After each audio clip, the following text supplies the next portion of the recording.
Monsieur le président, monsieur le ministre, monsieur le président de la commission des lois, chers collègues rapporteurs, mes chers collègues, la proposition de loi du président Buffet que nous examinons cet après-midi tire les conséquences d'une récente décision du Conseil constitutionnel qui a estimé qu'il incombait au législateur de garantir aux personnes placées en détention la possibilité de saisir le juge de conditions de détention contraires à la dignité de la personne afin qu'il y soit mis fin.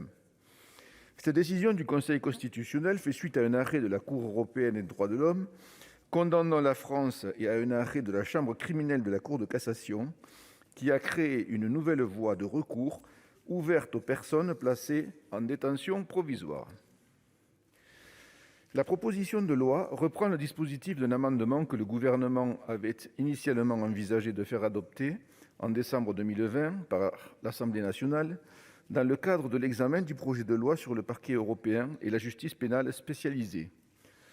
Le Gouvernement a cependant dû y renoncer lorsque l'amendement a été déclaré irrecevable par l'Assemblée nationale sur le fondement de l'article 45 de la Constitution. Toujours est-il que la décision du Conseil constitutionnel imposait une action rapide dans le délai qu'il avait prescrit. C'est ce qui a conduit notre collègue François-Noël Buffet à prendre l'excellente initiative du dépôt de cette proposition de loi. Celle-ci vise à insérer dans le code de procédure pénale un nouvel article 803-8 qui prévoit dans quelles conditions et selon quelles modalités un détenu peut saisir le juge judiciaire lorsqu'il estime subir des conditions indignes de détention afin qu'il y soit mis fin. Elle procède également à une mesure de coordination à l'article 144-1 du code de procédure pénale et complète le 3 de l'article 707 du même code.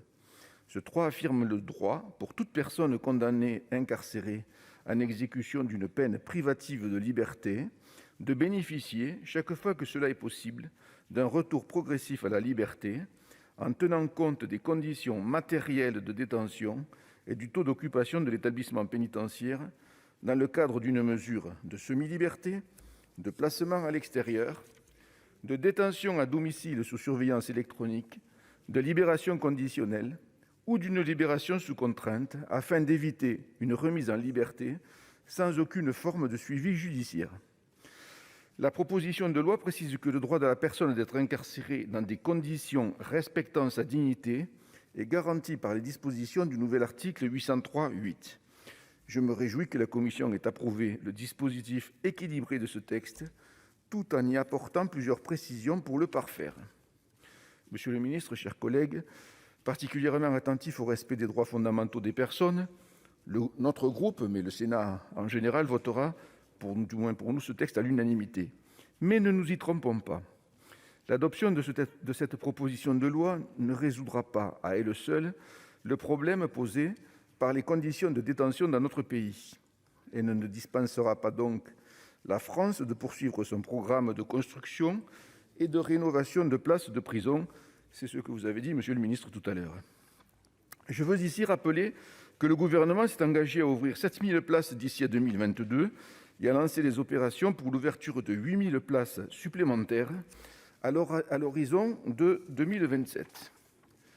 À plusieurs reprises, dans le cadre des travaux de la commission des lois, et notamment comme rapporteur du budget de l'administration pénitentiaire lors du PLF, j'ai eu l'occasion de m'interroger sur le manque d'ambition de ce programme qui se contente de prolonger des projets lancés par la précédente majorité.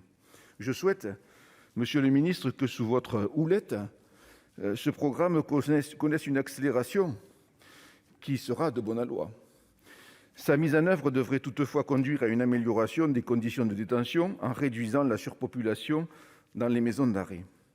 Il est donc primordial qu'elle ne prenne pas de retard du fait de la situation sanitaire et qu'elle ne soit pas affectée par des mesures de régulation budgétaire. D'autant que pour tous ces combats à mener, monsieur le ministre, vous pouvez compter sur nous et le Sénat. Merci, cher collègue.